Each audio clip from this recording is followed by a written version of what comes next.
નમસ્કાર મિત્રો, દેશ અને દુનિયાના સૌથી મોટા સમાચારમાં આપનું સ્વાગત છે।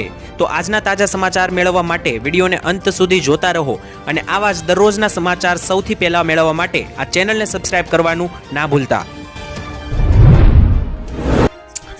तो मित्रों आज प्रथम समाचार विषय बात करें तो एक साथ 1000 आतंकी धड़ाकानी पाकिस्तान तरफथी भारतने मोटी धमकी आपवामां आवी छे। तेनी वच्चे अत्यारे भारतीय सुरक्षा एजेंसीओ माटे चिंता वधारता समाचार सामे आव्या छे। मित्रों तमने जणावी दो तो यूएन द्वारा प्रतिबंधित कुख्यात आतंकवादी संगठन जे छे मित्रों जैश ए मोहम्मदनुं तेमना वड़ा अने भारतना सौथी मोटा मोस्ट वॉन्टेड मित्रों मसूद अजहर छे तेमणे अत्यारे हाल मित्रों जे वातचीत करी छे तेनुं कॉल रेकॉर्डिंग वायरल थयुं छे। जेमां ए रेकॉर्डिंग जे छे तो मित्रों भारतीय एजेंसीओ पासे आव्युं छे अने जेमां मित्रों तेमणे जे खुलासो कर्यो छे ते भारत माटे ऊंघ उडावनारो छे, कारण के भारत माटे मोटी तैयारी करी रह्युं होय पाकिस्तान तेवुं लागी रह्युं छे। तेनी वच्चे मसूद अजहर जे मित्रों मोटो आतंकी छे भारत माटे तेमनी मित्रों अत्यारे नवी ऑडियो क्लिप सामे आवी छे। सोशल मीडिया अने गुप्तचर वर्तुळोमां अत्यारे जे क्लिप वायरल थई छे तेमां भारत विरुद्ध जे छे ते ઝેર ઓકી રહ્યો છે આતંકી।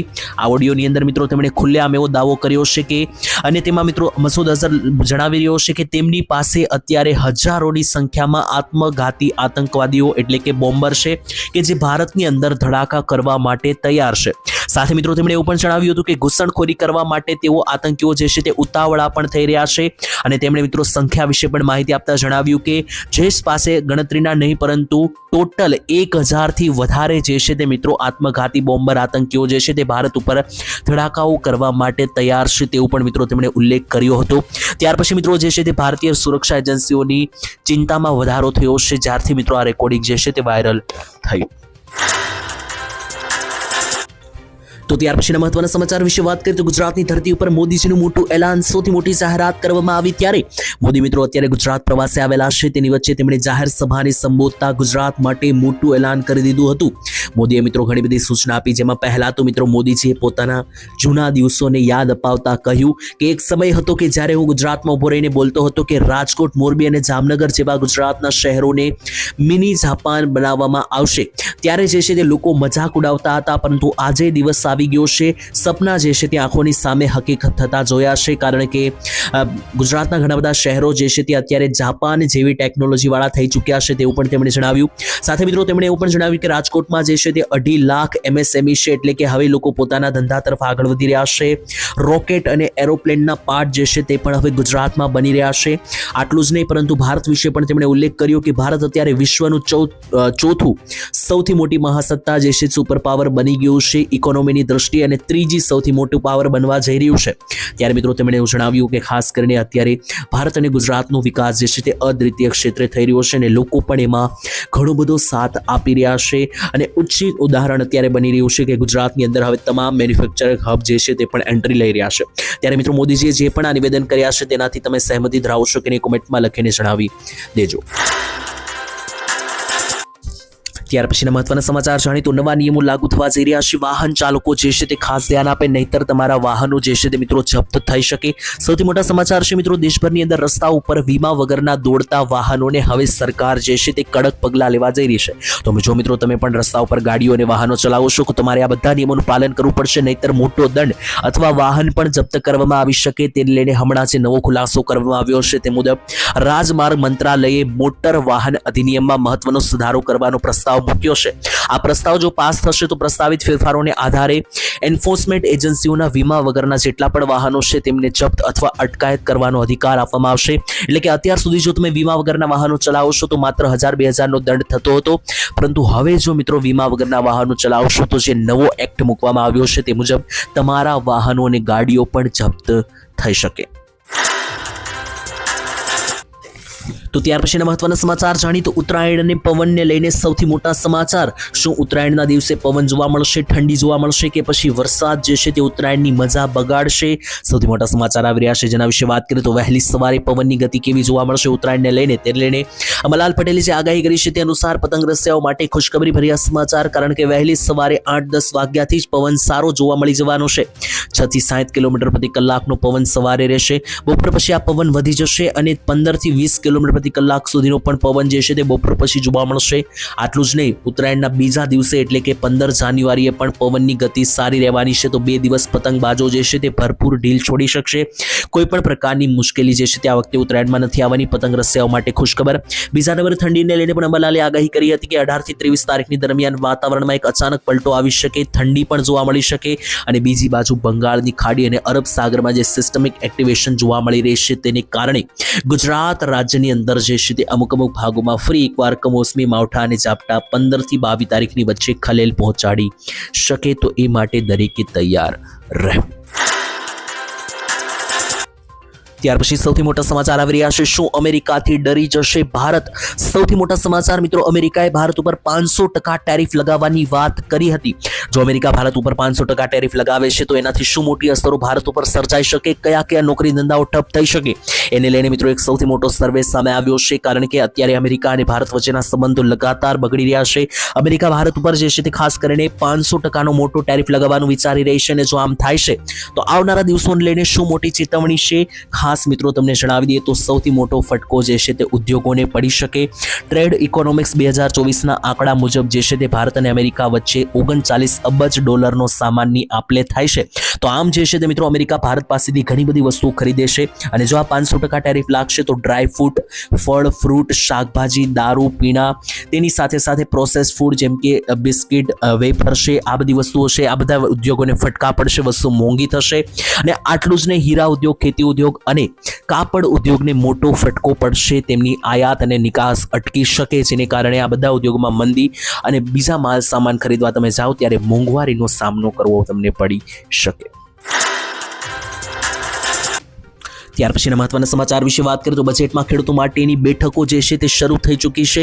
તમને મિત્રો જણાવી તો આવનારું બજેટ જે છે તે હવે 20 દિવસની અંદર રજૂ થવાનું છે. ત્યારે ખેડૂતોને આ બજેટમાં શું મળશે તેને લઈને બેઠકો કરવાની સરકારે શરૂઆત કરી દીધી છે. ખેડૂતો માટે શું મોટો ખજાનો બજેટમાં આવવાનો છે તેને લઈને કેન્દ્રીય નાણામંત્રી નિર્મલા સીતારામન જ્યારે 1 ફેબ્રુઆરીના રોજ લોકસભામાં બજેટ આપવાના છે ત્યારે કૃષિ મંત્રી શિવરાજસિંહ ચૌહાણે અત્યારથી તૈયારીઓ શરૂ કરી દીધી છે. કૃષિ પ્રધાનો અને કૃષિ ક્ષેત્રને લગતા તમામ મુદ્દાઓ સાથે બેઠકો બોલાવવાની શરૂઆત કરી દીધી છે. અને હવે આવનારા 20 દિવસ સુધી ખેડૂતો માટે શું સારા કામો કરવામાં આવે, ખેડૂતો માટે શું મોટી વાત બજેટમાં ફાળવવામાં આવે તેને લઈને ચર્ચા વિચારણાઓ કરવામાં આવશે. તેની વચ્ચે શિવરાજસિંહ ચૌહાણે જણાવ્યું હતું કે કેન્દ્ર સરકાર દ્વારા જારી કરવામાં આવેલા જે ભંડોળો છે તેનો ઉપયોગ જો સમયસર કરશો તો જ સરકાર જે છે તે આવનારી નવી રાહત પેકેજ આપશે. ખેડૂતો યોજનાઓનો મહત્તમ લાભ મેળવી શકે તે માટે સરકારે જાહેરાત કરી હતી. તો મિત્રો જેટલા પણ સરકાર તરફથી બજેટની અંદર પૈસા ફાળવવામાં આવે છે તો જો એ પૈસા ખરેખર ખેડૂતો માટે વાપરવામાં આવશે તો સરકાર વધુ પૈસા જે છે તે ખેડૂતો માટે ફાળવશે તેવી પણ જાહેરાત કરવામાં આવી. અને ઘણા બધા ખેડૂતોને એવી આશા છે કે આવનારું જે આ બજેટ છે તેની અંદર ખેડૂતોને 2 મોટી ભેટ મળી શકે. પહેલી તો 2000 રૂપિયાના હપ્તાની અંદર વધારો થઈ શકે જે ખેડૂતોને મળશે. અને બીજા નંબરે લોન માફી કે દેવા માફી અથવા પાક ધિરાણ લોનને લઈને માફ કરવાને લઈને પણ સરકાર જાહેરાત કરી શકે. ત્યાર પછી સૌથી મોટા સમાચાર આવી રહ્યા છે. આ યોજના ભાગ્ય બદલશે. નરેન્દ્ર મોદી કરી હતી મોટી જાહેરાત. મોદીએ મિત્રો જે છે તે ખાસ કરીને એક સૌથી મોટી જાહેરાત કરતા જણાવ્યું હતું કે સરકાર ઘણી બધી એવી યોજનાઓ ચલાવે છે જેમાંથી આ સૌથી મહત્વની યોજના છે કે જેમાં ભાગ્ય બદલનારી આ યોજના મોદીજીએ ગણાવી. જ્યાં મિત્રો જે એવા લોકો છે કે જેમને પોતાનું કંઈક નવું શરૂ કરવું છે, પોતાનો બિઝનેસ, ધંધો અથવા વ્યવસાય શરૂ કરવો છે અને જો તેમની પાસે પૈસા નથી તો સરકાર આ યોજના અંતર્ગત 10 લાખ રૂપિયાથી લઈને 20 લાખ રૂપિયા સુધીની સહાય આપશે. યોજનાનું નામ છે મિત્રો નમો યોજનાનું નામ જે મિત્રો છે તે નરેન્દ્ર મોદી દ્વારા ચલાવવામાં આવતી યોજના છે પ્રધાનમંત્રી મુદ્રા યોજના. આ મુદ્રા યોજના અંતર્ગત સરકાર જે છે તે ખાસ કરીને આ યોજના ચલાવે છે જેમાં બિઝનેસ, નોકરી અને પોતાનો કંઈક નવો ધંધો શરૂ કરવા માટે સરકાર પૈસા આપે છે. તો આમ એવા લોકો કે જે કંઈક મોટું કરવા માંગે છે તેના માટે ભાગ્ય બદલનારી યોજના મોદીજીએ ગણાવી. ત્યાર પછીના મહત્વના સમાચાર તો હવે તમારું આધાર કાર્ડ બંધ થઈ જશે તો અત્યારે જ અપડેટ કરાવી લેજો. જ્યાં મિત્રો જો તમે પણ આધાર કાર્ડ વાપરી રહ્યા હોય તો આધાર કાર્ડને લઈને સૌથી મોટા સમાચાર આવી રહ્યા છે. બાળકોના આધાર કાર્ડને લઈને સરકારે જે ફરજિયાત નિયમ રાખવામાં આવ્યો છે તે અનુસાર જો તમારું બાળક છે અને તમારા બાળકોના આધાર કાર્ડ પર તમે કઢાવી લીધા છે અથવા જો તમારે કઢાવવાના છે તો બાળક જ્યારે 5 વર્ષનું અને 15 વર્ષનું થાય છે ત્યારે તેમના બાયોમેટ્રિક્સ અપડેટ કરાવવા પડશે. એટલે કે તેમના ફોટા જે આધાર કાર્ડમાં છે તમારે અપડેટ કરાવવા પડશે. ફિંગરપ્રિન્ટ પણ તમારે અપડેટ કરાવવી પડશે. આ વસ્તુ ફરજિયાત છે. નહીંતર આધાર કાર્ડને લગતા કામો અટકી શકે. અને આટલું જ નહીં, પરંતુ બીજા નંબરે જો તમે પણ તમારું આધાર કાર્ડ છેલ્લા 10 વર્ષથી કોઈ પણ પ્રકારનો સુધારો વધારો ના કર્યો હોય તો ખાસ ચેક કરાવી લેજો તમારી જે વસ્તુ છે તે મેચ થાય છે કે નહીં. અને જો 10 વર્ષથી અથવા લાંબા સમયથી અપડેટ કરાવેલું નથી આધાર કાર્ડ તો અપડેટ પણ કરાવી લેજો, જેથી આધાર કાર્ડને લગતા કામો તમારા જે છે તે કોઈ પણ પ્રકારની ખલેલ વગર શરૂ રહે. વાત કરીએ તો ખેડૂતો સાથે વિશ્વાસઘાતનો સૌથી મોટો દાવો કરવામાં આવ્યો છે અને ખેડૂત આંદોલન રદ કરવામાં આવ્યું. તેની પાછળ વાસ્તવિકતા શું છે તેને લઈને સૌથી મોટા સમાચાર આવી રહ્યા છે, વિસ્તારથી જાણીએ. તો મિત્રો તમે જાણો છો કે 12 તારીખના રોજ 12 જાન્યુઆરી 2026ના રોજ ખેડૂત આંદોલન થવાનું હતું, જે હવે રદ કરવામાં આવ્યું છે. ખેડૂત આંદોલન મિત્રો જે 12 તારીખે થવાનું હતું એમાં 70,000 જેટલા ખેડૂતો ભેગા થઈને ગાંધીનગર કૂચ કરવાના હતા અને પોતાની માંગણીઓ સાથે ખેડૂતો વિરોધ કરવાના હતા. પરંતુ એ આંદોલન મિત્રો બંધ રાખવામાં આવ્યું. ત્યાર પછી ગઈકાલે કારણ પણ આપવામાં આવ્યું હતું કિસાન સંઘ દ્વારા કે સરકારે ખેડૂતોની 12 માંગણીઓ સ્વીકારી છે, જેથી આંદોલન રદ કરવામાં આવ્યું છે. ત્યાર પછી હવે મિત્રો કિસાન કોંગ્રેસના ચેરમેન પાલભાઈ આંબલિયાએ આ નિર્ણયથી મોટી ટીકા કરી છે. તેમણે આક્ષેપ કર્યો છે કે કિસાન સંઘે હંમેશાની જેમ ખેડૂતોના પીઠમાં ખંજર ભોંકવાનું કામ કર્યું છે. અંબાલિયાએ મિત્રો પ્રશ્ન કર્યો છે કે જો સરકારે 12 માંગણીઓ સ્વીકારી હોય તો એ કઈ કઈ માંગણી છે કે જે સ્વીકારી છે, તેમનો લેખિત પુરાવો ક્યાં છે? કિસાન સંઘે સરકારી અને ખાનગી વીજ કંપનીઓ સાથે મળીને કુલડીમાં ગોળ ભાંગ્યો છે તેવું પણ મિત્રો પાલભાઈ આંબલિયાએ જણાવ્યું. કોંગ્રેસે માંગ કરી છે કે કિસાન સંઘે સ્વીકારાયેલી માંગણીઓ જે છે તે જાહેર કરવામાં આવે. ખાસ કરીને મિત્રો આંદોલન જે રદ કરવામાં આવ્યું છે ત્યાર પછી પાલભાઈ આંબલિયા જે છે તે ખૂબ જ નિરાશ થયા છે, કારણ કે ખેડૂતોની સાથે દર વખતે એવું થાય છે અને ખેડૂતોના પીઠમાં ખંજર ભોંકવામાં આવે છે તેવું પણ મિત્રો તેમણે જણાવ્યું. આ મામલે મિત્રો ખેડૂત ભાઈઓનું શું જણાવવું છે જરૂર કોમેન્ટમાં લખીને જણાવી આપજો. ત્યાર પછીના મહત્વના સમાચાર જાણીએ તો ગુજરાત રાજ્યની અંદર લોકોને મળશે મફત વીજળી પ્લસ 78,000 રૂપિયાની સબસિડી તમારા બેંક ખાતાની અંદર. મોદી સરકાર મિત્રો પ્રધાનમંત્રી સૂર્યઘર યોજના ચલાવે છે, તેની અંદર પહેલા તો માત્ર મફત વીજળી જ મળતી હતી. હવે મફત વીજળીની સાથે 78,000 રૂપિયા તમારા ખાતામાં જમા કરવામાં આવશે સબસિડી. તો મિત્રો હજુ પણ રાહ છે, તમે યોજનામાં ફોર્મ ભરીને પૈસા કમાવાનું શરૂ કરી દેજો, કારણ કે વીજળીના બિલમાંથી તમને મુક્તિ મળશે. પ્રધાનમંત્રી સૂર્યઘર યોજના અંતર્ગત મફત વીજળી પણ મળશે. 300 યુનિટ જેટલી વીજળી તમને મળશે અને 78,000 રૂપિયા સુધીની સબસિડી પણ તમને મળવાની છે. આની અંદર મિત્રો વીજળીની જેટલી પણ કંપનીઓ છે તે સમસ્યામાંથી સામાન્ય જનતાને રાહત આપે તે માટે સરકારે પ્રધાનમંત્રી સૂર્યઘર વીજળી યોજના શરૂ કરી છે અને આ યોજનાની અંદર જે છે તે દેશના 1 કરોડથી વધારે ઘરોની છત ઉપર સોલાર પેનલ લગાવવાનું કામ અત્યારે શરૂ છે. આનાથી મધ્યમ વર્ગ અને ગરીબ વર્ગના લોકોને સીધો ફાયદો મળશે, કારણ કે આજે સોલાર પેનલો લગાવવામાં આવે છે એ માટે તમને સામેથી સરકાર સબસિડી આપીને પૈસા આપશે, એમાં તમારા રૂપિયા ભાંગવાની જરૂર નથી અને પ્લસ 300 યુનિટ સુધીની મફત વીજળી પણ તમને જે છે તે મિત્રો મળવા પાત્ર રહેશે. તો ત્યાર પછીના મહત્વના સમાચાર વિશે વાત કરીએ તો લોન બની ગુજરાત માટે સૌથી ચિંતાનો વિષય, કારણ કે ખેડૂતો પણ અત્યારે લોન ઉપર ચાલી રહ્યા છે, મધ્યમ વર્ગના લોકો પણ મિત્રો લોનમાં ફસાયા છે. ત્યાર પછી આમ જોવા જઈએ તો મિત્રો લોન એ ગુજરાત માટે ઘણો બધો ચિંતાનો વિષય બન્યો છે, કારણ કે આમ તો ગુજરાતની ગણતરી વિકસિત રાજ્યની અંદર કરવામાં આવે છે, પરંતુ બીજી બાજુ જોવા જઈએ તો લોન એ વસ્તુ છે કે જેનાથી અત્યારે દરેક માણસ પરેશાન થયો છે. ગુજરાતની અંદર ખેડૂતો જે છે તે લાંબા સમયની મહેનત કરે છે, આખું વર્ષ મહેનત કરીને જ્યારે કમોસમી વરસાદ કે કોઈ પણ પ્રકારની આપત્તિ આવે છે, જેને કારણે ખેડૂતોનો જ્યારે આખા વર્ષની મહેનત બરબાદ થાય છે, ત્યારે પોતાનું ઘર ગુજરાન ચલાવવા માટે પણ ખેડૂતો લોન લેતા હોય છે. આમ દિન પર દિન જે છે મિત્રો ગુજરાતમાં લોનના આંકડાઓ વધી રહ્યા છે.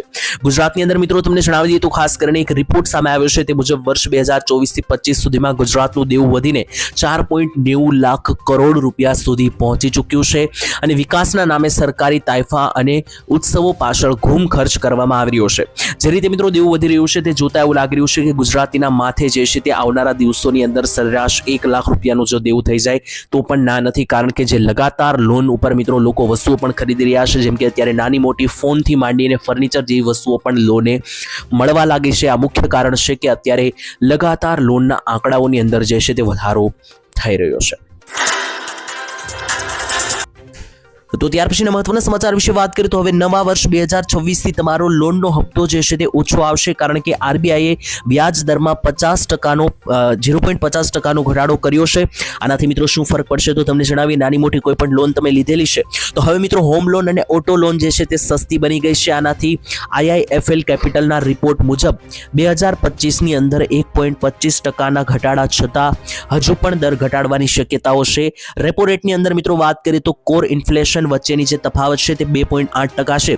હવે મિત્રો જો તમને આ બધા શબ્દો ના સમજાતા હોય તો ટૂંકમાં તમને સમજાવી આપું કે તમે જે લોન લીધેલી હશે તેના હપ્તા છે એ મિત્રો ભરોસો તેના વ્યાજ દરની અંદર થોડો ઘણો ઘટાડો કરવામાં આવ્યો છે કે જેનાથી તમારો હપ્તો નાનો થઈ શકે અથવા તમારા લોનના હપ્તા જે છે તે વહેલા પણ પૂરા થઈ શકે। આ નિર્ણયથી સામાન્ય લોકોના માસિક હપ્તા એટલે કે જે મિત્રો દર મહિને EMI કપાય છે, જે હપ્તો મિત્રો દર મહિને તમે જમા કરો છો તેની અંદર ઘટાડો જોવા મળી શકે। ત્યાર પછીના મહત્વના સમાચાર જાણીએ તો ભાડૂત અને મકાન માલિકો ખાસ સાવચેત રહેજો, કારણ કે નવા નિયમો જે જાહેર કરવામાં આવ્યા છે તેને લઈને સૌથી મોટા સમાચાર। તો જો તમે મિત્રો ભાડે રહેતા હોય મકાનની અંદર અથવા જો તમે મકાન ભાડે આપેલા હોય અને મકાન માલિક હોય તો આ નિયમો તમારા માટે જાણવા ખાસ જરૂરી રહેશે, નહીતર મિત્રો આગળ જતા તમને કોઈ પણ સમસ્યા આવી શકે। સૌથી પહેલા મિત્રો એક નિયમ જે છે તે છે મકાન માલિકો 2 મહિનાના ભાડા કરતાં વધારે ડિપોઝિટ હવેથી લઈ શકશે નહીં, તે ઓફિશિયલ નિયમ છે। કોમર્શિયલ ભાડા માટે 6 મહિના સુધીની મર્યાદા નક્કી કરવામાં આવે છે। આ મિત્રો જો તમે મકાન માલિક હોય તો તમે 2 મહિનાનું જેટલું ભાડું ભેગું થાય આટલી જ ડિપોઝિટ લઈ શકો છો અને મકાન માલિકોને આટલી ડિપોઝિટ ભાડું તે પણ આપવાની છે। જેમ કે જો તમારું ભાડું 5000 રૂપિયા હોય તો 10,000 રૂપિયા 2 મહિનાનું ભાડું થાય છે, તો 10,000 થી ઉપર રૂપિયાની કોઈ ડિપોઝિટ દાખલા તરીકે તમારે આપવાની નહીં। બીજા નંબરે મિત્રો ભાડામાં વધારો કરવાને લઈને પણ જે નવો કાયદો છે, મકાન માલિકો 12 મહિના પછી જ ભાડામાં વધારો કરી શકશે। તો હવે મિત્રો મન ફાવે તેમ ગમે ત્યારે ભાડામાં વધારો નહીં થાય। મકાન માલિકોએ ભાડામાં વધારો કરવો હશે તો 1 વર્ષ પછી જ હવે જે છે તે કરી શકશે અને ભાડામાં વધારો કરે એ પહેલા 3 મહિના અગાઉ લેખિતમાં નોટિસ પણ આપવી પડશે। તેની સાથે મિત્રો તમને જણાવી દીધું ઘણી વખત જે છે તે મકાનની અંદર કોઈ સમારકામ ચાલતું હોય છે, જેમ કે ભાડૂત મિત્રો રહેતા હોય છે અને ઘરમાં કોઈ કામ સમારકામ ચાલતું હોય એટલે કે કોઈ નાનું મોટું ભાંગતૂટ થાય તો એ રિપેર કરવાની અંદર મકાન માલિકને 30 દિવસમાં જરૂરી મરામત કરવા માટે કહેવાનું રહેશે। અને જો મકાન માલિક મિત્રો એ કામ ઘરની અંદર કોઈ પણ કામ બાકી હોય એ ના કરાવી આપે તો ભાડૂત મિત્રો જે છે તે જાતે એ કામ કરાવી શકશે અને ત્યાર પછી ભાડામાંથી પૈસા બાદ કરી નાખશે। આ મિત્રો જે છે તે ઓફિશિયલ ભાડુઆત અને મકાન માલિકના નવા કાયદાઓ જાહેર થયા। ત્યાર પછીના મહત્વના સમાચાર તો આ વર્ષ 2026નું ચોમાસું કેવું જશે તેનો પ્રથમ વર્તારો સામે આવ્યો છે। ત્યારે મિત્રો વર્ષ 2026ની શરૂઆત થઈ ગઈ, 9 થી 10 દિવસ પૂરા થઈ ચૂક્યા છે। ત્યારે હવે મિત્રો જોવા જઈએ તો ચોમાસું જે છે તે ભારત અને ગુજરાતમાં 4 થી 5 મહિના દૂર છે। ત્યારે ખાસ મિત્રો જોવા જઈએ તો ગુજરાતમાં ચોમાસું 5 મહિના દૂર છે અને ભારતથી ચોમાસું હવે 4 મહિના દૂર છે। ત્યારે આ વર્ષનું ચોમાસું કેવું જશે તેને લઈને મિત્રો જે છે તે કેટલાક વર્તારાઓ વ્યક્ત કરવામાં આવ્યા છે। સાયન્સ અને ટેકનોલોજીના માધ્યમથી પણ ઘણી વખત મિત્રો આ રીતની આગાહી કરવામાં આવતી હોય છે અને બીજા નંબરે ઘણી બધી કોઠા સૂચના પણ આગાહીઓ કરવામાં આવતી હોય છે, જેમાંથી 90-95% આગાહીઓ સાચી પણ પડે છે। આમાંથી મિત્રો આ વર્ષનું જે અનુમાન સામે આવ્યું છે તે મુજબ 2026માં ચોમાસાની શરૂઆત 12 જૂન આસપાસથી લઈને 16 જૂન આસપાસ થઈ શકે, એટલે કે છઠ્ઠા મહિનાની 12 થી 16 તારીખની વચ્ચે જે છે તે ચોમાસું ગુજરાતમાં એન્ટ્રી લઈ શકે અને ભારતમાં જે છે તે આનાથી 1 મહિનો પહેલા ચોમાસું એન્ટ્રી લેશે। અને આમ જોવા જઈએ તો આ વર્ષે દર વર્ષ કરતા 4 થી 5 દિવસ ચોમાસું વહેલું આવે તેવા સંકેતો છે। અને જ્યારે મિત્રો ચોમાસું એન્ટ્રી લેશે તો પહેલો જ રાઉન્ડ ખતરનાક રહેવાના આસાર છે, એટલે કે જૂન અને જુલાઈ મહિનો, છઠ્ઠો અને સાતમો મહિનો જે છે તે ખૂબ અતિ ભારે વરસાદો ગુજરાતમાં પ્રથમ 2 મહિનામાં ચોમાસું જે છે તે ગુજરાતને વરસાદ આપશે। અને ત્યાર પછી જે 2 મહિના છે જુલાઈ અને ઓગસ્ટ મહિનો, જેમાં મિત્રો તહેવારો પણ આવતા હોય છે, રક્ષાબંધન જન્માષ્ટમી વાળો મહિનો છે, આ મહિનાની અંદર વરસાદ ઓછો રહેવાના એંધાણ છે, એટલે કે આ વખતે ચોમાસામાં શરૂઆતમાં જ સારો વરસાદ દેખાઈ રહ્યો છે અને ત્યાર પછીના 2 મહિનામાં હળવા છૂટાછવાયા વરસાદોનું જે છે તે વર્તારો સામે આવ્યો। ત્યાર પછીના મહત્વના સમાચાર વિશે વાત કરીએ તો દેશની સુરક્ષાને લઈને અજીત ડોભાલનું મોટું એલાન, તેના વિશે વાત કરીએ તો અત્યારે મિત્રો નરેન્દ્ર મોદી સોમનાથ પ્રવાસે છે, એટલે કે ગુજરાતની અંદર સોમનાથ મંદિરના પ્રવાસે છે। ત્યારે સોમનાથ મંદિર ઉપર મિત્રો તમે જાણો છો કે છેલ્લા 500 વર્ષનો સોમનાથ મંદિરનો ઇતિહાસ છે કે તેમને વારંવાર હુમલાઓ કરવામાં આવ્યા છે। મુઘલ એમ્પાયર હતો ત્યારે પણ મિત્રો લગાતાર સોમનાથ મંદિર ઉપર હુમલાઓ કરવામાં આવ્યા હતા। ત્યારે મિત્રો હવે ભવિષ્યમાં જે છે તે આ હુમલાઓ થશે કે નહીં તેને લઈને અજીત ડોભાલે જે નિવેદન આપ્યું તે સૌથી જાણકારી છે। જેમ કે મિત્રો અજીત ડોભાલે જણાવ્યું કે આપણી જે સભ્યતા છે ને આપણી જે સંસ્કૃતિ છે તેને આધારે આપણે કોઈ પણ દેશના મંદિરો તોડ્યા નથી કે કોઈ પણ દેશની અંદર તોડફોડ કરી નથી, પરંતુ અત્યારે સમય એવો છે કે જો તમે શક્તિશાળી ના હો તો કોઈ પણ દેશ આવીને તમારી ઉપર હુમલો કરી શકે। તો જે દેશ જેટલો શક્તિશાળી હશે એટલો આઝાદ રહેશે, એના માટે આપણે શક્તિશાળી રહેવું પડશે, તેવું મિત્રો દેશને એલાન અજીત ડોભાલે કહ્યું।